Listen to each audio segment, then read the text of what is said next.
Hey everyone, welcome back to On the Fence Movie Reviews. I'm Adrian. And I'm Rob. So today, we're going to be talking about Christmas movies.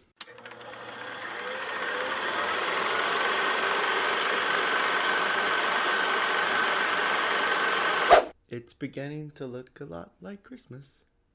Toys in every store. Okay, that's enough, Adrian. Okay. So we're going to go run down our top five. Top five. Christmas Christmas movies. movies, yeah. So Rob, why don't you start Adrian, us off with your list? I'm going to start us off by saying, why don't you start us off with your list? You want to go be the ahead. host now? Yeah, no, I'm just letting you go first. I feel like I always go first all the time. And in this Christmas spirit of giving, I'm going to give you the You're gonna let me opportunity go first? to go first. Yeah, okay. There Now, we are go. these in any particular order? Are they one through, like, you got 1, 2, 3, 4, 5? Or are you just shooting out your top 5? I'm going to go in order. Okay. Starting with number 5 and working my way down. All right, sounds good. Sounds good. And so So let's hear number 5 on your list. number 5, guys, and this is going to be my wild card, my hot take. It's going to be Batman Returns. Ooh. All right, well, tell us. Do you not believe that No. Batman is I a- do believe Batman is a Christmas movie, but a lot of people do not. So, which diehard people do not feel. I think for the very same reason that Die Hard is a Christmas movie. That's This one is Batman. because it very much so takes place during Christmas time, but also with the topics Yeah. it kind of covers. But yes, just Okay. overall, as Okay, a film, that's a good one. It's I pretty like that solid, one. and I will say this is probably one of the best Batman films ever made. Ooh. That's a hot take right there. Hot take. Well, hey, you can't be right in every situation. So, my number 5, I wrote my list down. My number 5 is was National Lampoon's The Christmas Vacation. Ooh, that is a good one. That is a good one. Anyways, National Lampoon's Christmas Vacation. It has the comedy, has the wholesome, has the wholesome Christmasness. Oh man. For those of you who don't know. Yeah, inside joke with the cup there. Anyways, but no, I just remember watching it with my grandmother and growing up, and it's one of my favorites. So That is a very solid film. I will agree with you. It's not on my list, but yes, it's a very good Christmas film. as I stated, you can't be right all the time. It's true. All right, Adrian, you're not next right, on your list. Because if you're not right, you're Rob.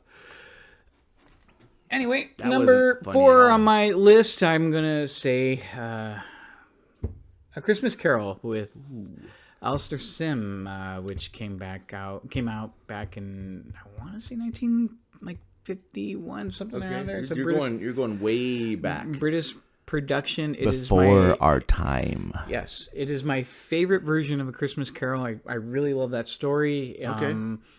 And it's my favorite version of that. But if you look at his performance as Ebenezer Scrooge, it really sets a template for pretty much everyone after that played that character. If you go Okay. back and watch it, and then even you'll recognize he was definitely an influence on the Simpsons character, Mr. Burns. Okay. So if you I watch can it, see you'll say, that. "Oh, it's Mr. Burns." And I can see that. but Also, it's pretty solid. Adrian is also influencer of Mr. Burns as well. What's your number 4? All right. My number 4 here is Rudolph the Red-Nosed Reindeer. That classic tale of the reindeer with the shiny nose. It did not glow. It was just really shiny. But again, growing up with Rudolph, I love that story. I love how the island of misfit toys and all that Christmasness. It shows that everyone has a special place in this world to do something special. That's a good one. That's sappy enough for you. I like it. I was kind of hoping for a live action remake, but then again, that's, I hate live action remakes. I know that's why I want to. So, anyways, what's your number 3, Adrian? Ruin your childhood. Yeah, don't ruin my Number childhood. 3 for me is going to be Home Alone, the original. Whoo, good one, Adrian. That's a good one. I'm gonna say the reason why I like Home Alone so much is because it again, this is me, my childhood kind of summed up. I grew up watching this film every year. I remember watching it in theaters with my parents. It's pretty solid. Still holds up. I can watch it today as an adult and still laugh at it. And yeah, it's just one of those things that definitely holds that nostalgic feeling for me. So every time I watch it, I feel like a kid again. All right.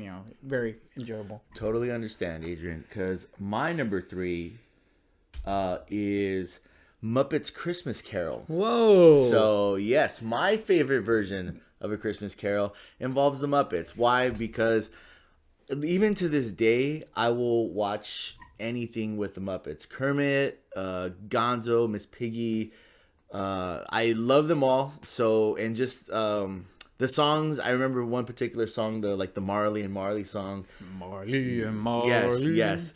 One of my favorite songs in that movie. But today I'll watch that and I still enjoy watching it. So for me, it holds up. So that's my number 3.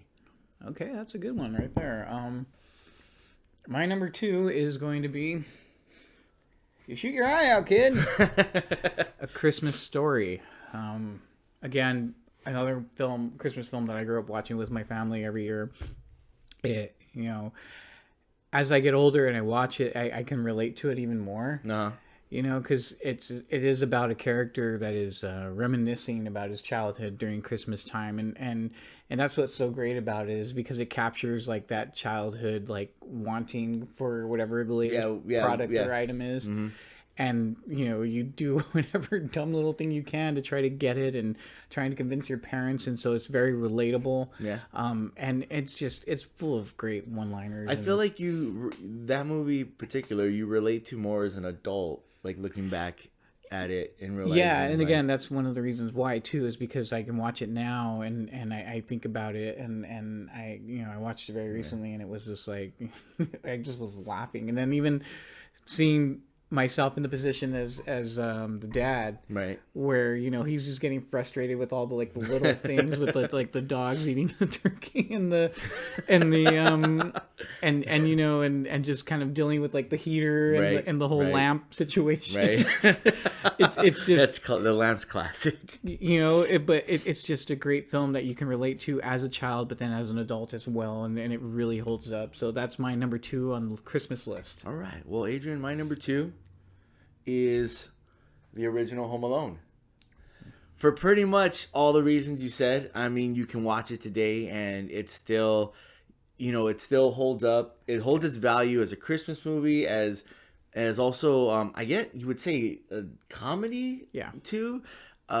Just because when I watched this growing up, I always thought hey, what if I got left behind? And what if this happened? And just all these little scenarios. And the micro, all the toys they had back then, the micro machines, this movie holds a dear place in my heart. Yeah, I mean, let's not forget the comedic team behind it. You had the classic John Hughes writing it, then you also had Chris Columbus directing it, and then John Williams doing the score for it, which is really solid. So I mean, this movie, I feel like. It's been around for however. I mean, it's been what's it been? 91, I want to say the original came out. Close to 20 years, something like that, or about 30 years. 30 Jeez, I'm that old. Close to 30 years, and I feel like in another 10, 20 years, it's still going to be as great as it was when it came out. So yeah, that's my number 2. Yeah, it's a good one. A good number 2. And what's your number 1? My number 1. It's a Wonderful Life. That film for me. It really, as a kid I watched it, but as an adult, Are you gonna cry right now?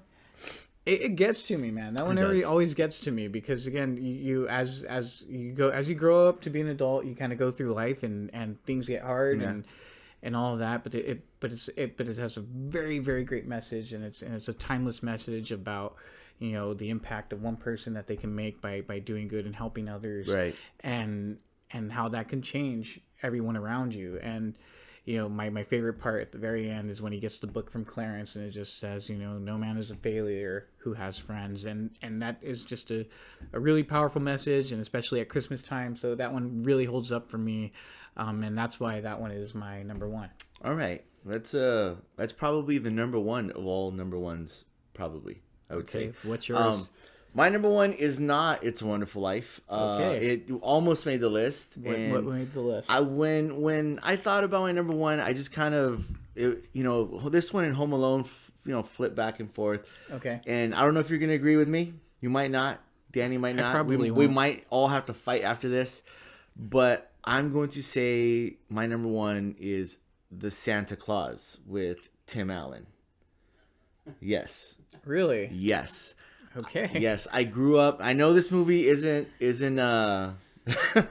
I know this isn't your typical like, tale as old as time Christmas story, but for me, I grew up watching this movie and loving it. Just the Even though Tim Allen killed Santa Claus. Yes, even though he killed Santa, it was an accident. It was an accident, Daniel. He killed him. He didn't do it on purpose, but he put on the suit. Hey, did you want to get in the video or what? He took responsibility for what he did. He put on the suit and he became the Santa Claus. I will give you that. He owned up to his mistake. So, but this just with him relating to his daughter in the movie and just the whole like. It was his son. No, I'm sorry, his son. Yes, I'm sorry. I was Are you thinking sure of, this yes, is your number yes, one? yes. This is my If number you don't one. even remember if he had a son? I just couldn't remember. There was the elf girl in the movie, and that's what I was thinking of. The elves. The elf And- girl, yes, yes. the one that's about the same age as his son. Yeah. Yes, exactly. That's what I was thinking of. My mistake. And I darn you, Adrian. Do you believe in Anyways, Santa Claus, bro? I do believe in Santa. I have a Santa Claus costume or outfit, uniform. Me and Adrian looked at each other like, wait, what? Yeah, no, my mistake was his son, not daughter, and just just how like you see the whole when he puts on the suit and he starts to accept him being Santa Claus, and everyone just kind of thinks he's a crazy person, and I just enjoyed the story. I enjoyed the story. I remember watching this movie like a gazillion times. I watched And- it when it came out in theaters. No. I own this on DVD and Blu-ray. So do I. And why don't and you You don't want like to fight? it?